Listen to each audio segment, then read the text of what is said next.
And opinions expressed by the guests and contributors on Conklin and Company are not necessarily those of 13 ABC.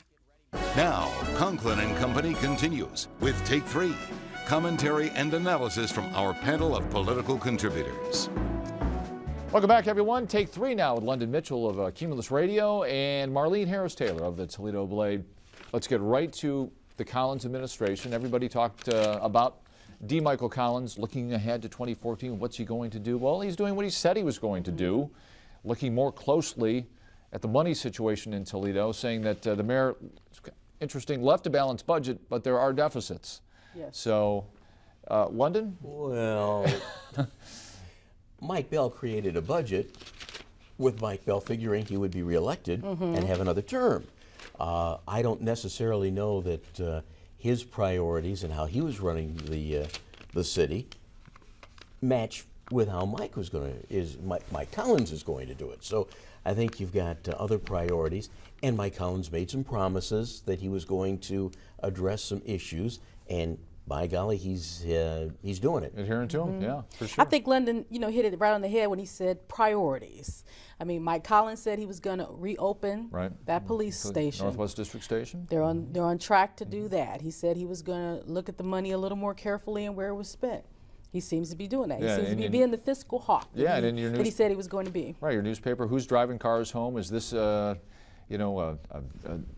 economically feasible or prudent situation to do? Taking a closer look at that, taking the cars back, looking at the federal mileage mandate or license. But I think we've got to be careful, Lee. Is that it may be fun to see who's driving the cars. Right, the back list. and forth, You got the list of people, yeah. But is it really going to affect the lifestyle or the well-being of Joe Average Citizen in Toledo? I think we don't want to get so caught up in this minutia or these feel-good stories that we lose the big picture on what the big issues are that will affect everyday people. Well, I think it depends, though, London, on one thing we don't know is how much money is actually being spent on people taking cars home and maybe not using them. But that's the idea, that eventually trickles down to Joe on Main Street, to right? Joe on Main Eventually. Street. And I think that's one of the interesting things that came out is that, you want to look at this, but you want to see, is it really feasible to say, okay, we'll just pay everybody mileage? How do we know that paying everybody mileage versus letting folks take cars home will actually save the city money?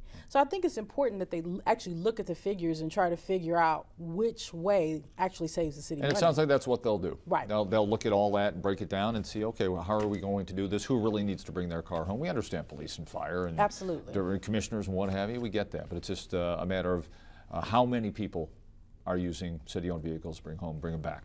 Okay, the Collins administration drops the lawsuit against the owners of the Southwick property, says, hey, maybe this will foster a better relationship, and that's what he had talked about running the campaign.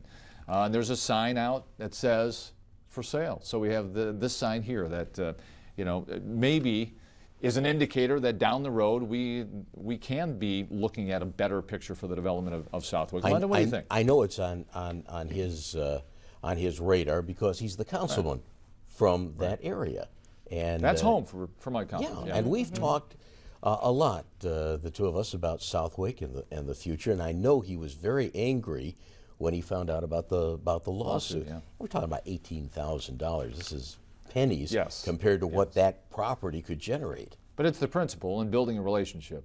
Absolutely, right? And that's basically what his administration is saying. We want to start things off on a smooth path with this company, and fighting them in court over this small, relatively small amount of money. Is that a good way to really start off the relationship with this company? Speaking of relationships, how often do we hear in the Bell administration that building relationships was key to getting the Chinese to come over here, to think about setting up shop?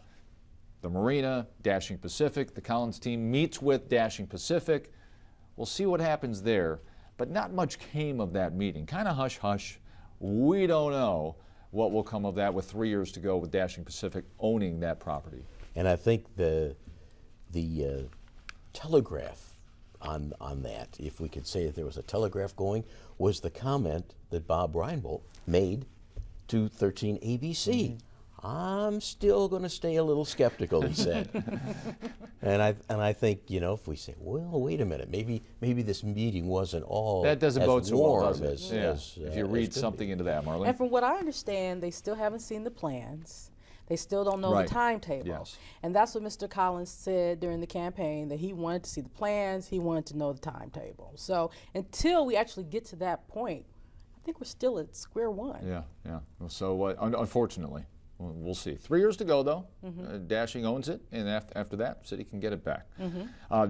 State of the Union, we talked with Jacqueline Policastro coming up on Tuesday. We mentioned that in many cases, it's so often more style over substance. 3 years to go here. A lot of work left to do in this country for President Obama. Do you look for anything substantive coming out of his speech on Tuesday night? Well, it's an election year for members of the Senate.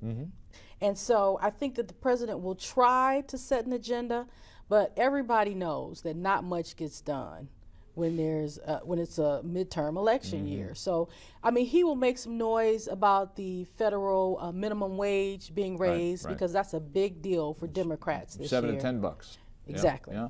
And that's a big issue that they think that they can win on. He'll talk about immigration reform, which is another one of his big issues. But what actually happens in this year, likely not very much.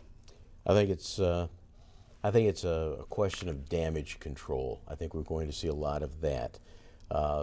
Just this past week, the Associated Press released results of a survey. Only a third of us really believe that he's doing a good job in office. So I think there could be a lot of damage control, and that's what he needs to do. But I think it's going to be more rhetoric than substance. And I think Linda makes a good point about the damage control, because I think one of the areas that he feels he has to do a lot of damage control on is on Obamacare. Yeah, yeah. But news on Friday that, 3 million people? 3 million had people signed up? have signed up now. So the sign-ups are ticking up, which is a good sign, but that rollout was just so disastrous. yeah. They just left such a bad taste in so many A people's lot on 10 minds. seconds. his watch is the NSA controversy. Right. That has to be put down. Exactly. Yeah. So I think he's going to try to use that speech to Marlene. tout the accomplishments. Thanks. Great Sunday, everybody. We'll see you.